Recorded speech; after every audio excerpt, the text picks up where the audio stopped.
صلی اللہ تعالی علی محمد صلی اللہ علیہ وسلم۔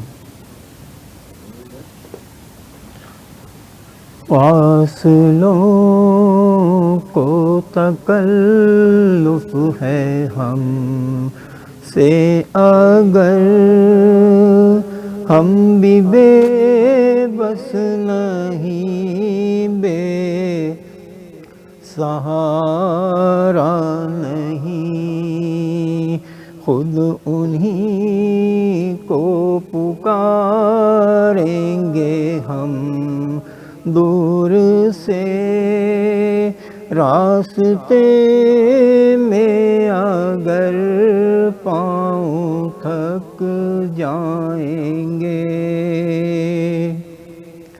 فاصلوں کو تکلف ہے ہم سے اگر، ہم بھی بے بس نہیں، بے سہارا نہیں، ہم مدینے میں تنہا نکل جائیں گے، اور گلیوں میں قصداً بھٹک جائیں گے، ہم وہاں جا کے واپس نہیں آئیں گے، ڈھونڈتے ڈھونڈتے لوگ تھک جائیں گے، جیسے ہی سبز گنبد نظر آئے گا، بندگی کا قرینہ بدل جائے گا، سر جھکانے کی فرصت ملے گی کسے،